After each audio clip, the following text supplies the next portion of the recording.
guys, I'm Amanda, the Botanical Brunette, and welcome to my channel.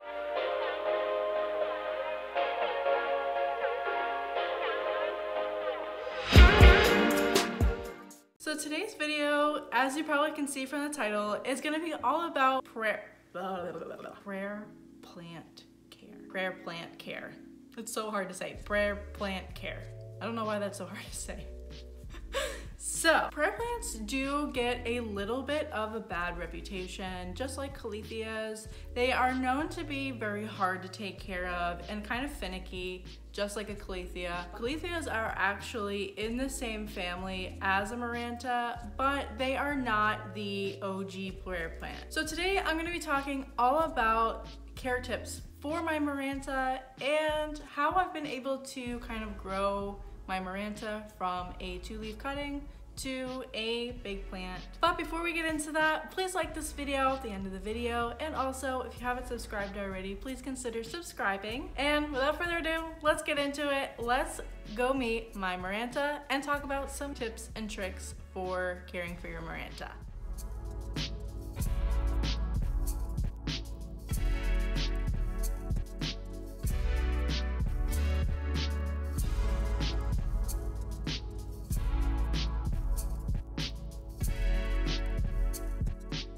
So this is my Maranta.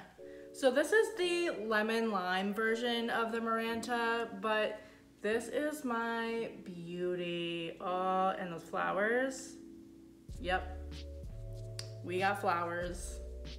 She cute. These little tiny little purple, they're like purpley, like pink, magenta flowers. This plant has been nonstop flowering for, I would say months. Like all summer, it's been nonstop flowering.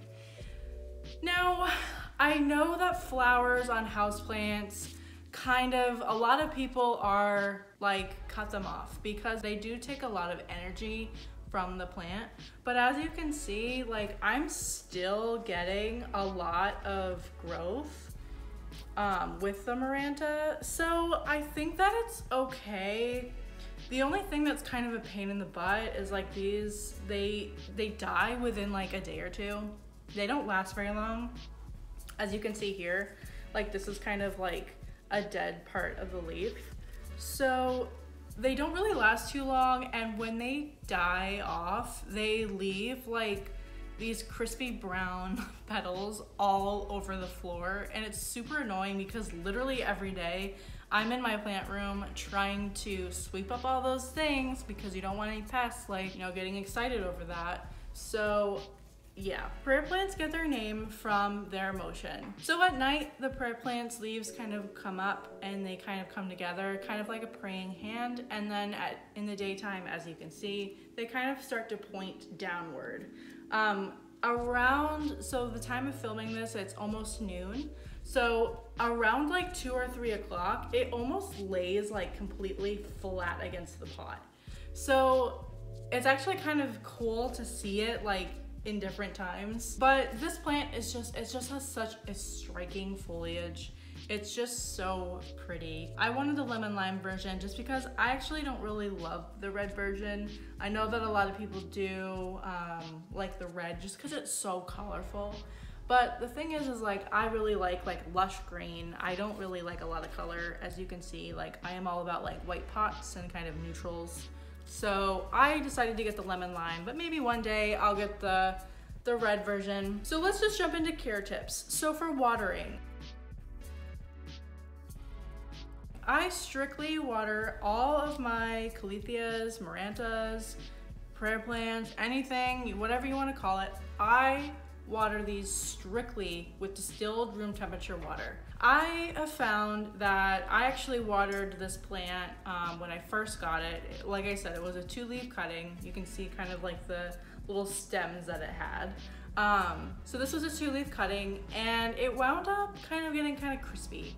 I did lose like the 2 original leaves on the plant because they kind of like, it almost looked like it kind of got burned, and I'm like, I don't know what's going on. Like I'm using filtered room temperature water like I do on all of my plants, and it just wasn't cutting it. So what I did was I always water my alocasias with distilled water. So I was like, let me try it. Maybe that's what's going on. And since then, it has just been, it boomed. So it just has a little bit of more of a sensitive leaf. So you can go out and buy distilled water. You can also just leave filtered water out on your counter for 24 hours and it kind of filters out any of the chemicals or anything that might be in the water. It kind of evaporates off in that time and then you'll be able to water it and it will be room temperature. I water this plant about every 7 to 10 days. It typically does need water in the spring and summer almost every week. Marantas do like to maintain a moisture soil, so make sure that you don't let it dry out too much, because once your Maranta will start to dry out too much, it will start getting those brown kind of crispier leaves. Because Marantas are native to the rainforest of Brazil, they are okay with a good amount of watering. So make sure that you really soak the plant.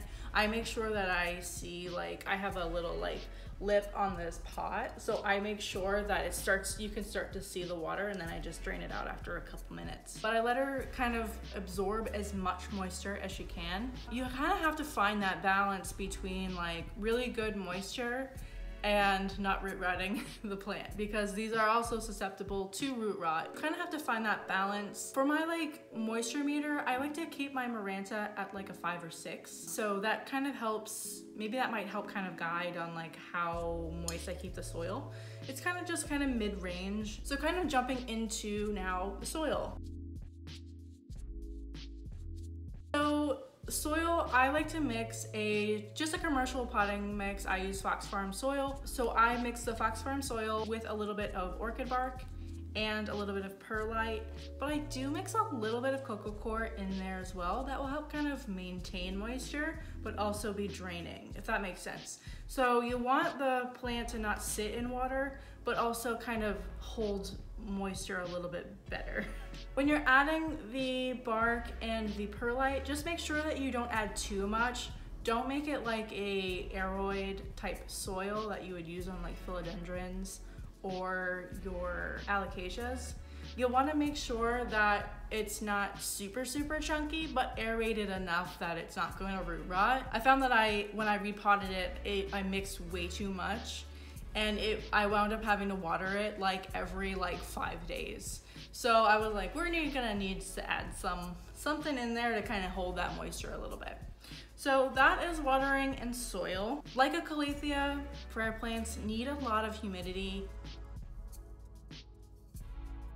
They are native to the rainforest of Brazil. They grow on the floor, so they kind of creep out around the floor of the rainforest, and they get a lot of humidity and a lot of moisture. Make sure you keep your Maranta and your Calatheas in a more humid environment. I have found that the Marantas don't typically need as much humidity as some Calatheas. I have my white fusion behind me, and I have to keep that in almost 80% humidity at all times. But I have Oronata and this plant just kind of are just almost room humidity. I keep this near a humidifier, so it probably gets about 50 to 60% humidity, which is pretty ideal for them. And temperature, you want to keep your prayer plant in a room that's about 60 to 80 degrees. If it's below 60 degrees for a long period of time, it can start to drop leaves. So just be careful. I know that we're getting into the winter time, so just be careful if you have a Maranta, just to be careful not to let it drop below 60 degrees in your house for a long period of time. It's okay temporarily. So for fertilizing Marantas,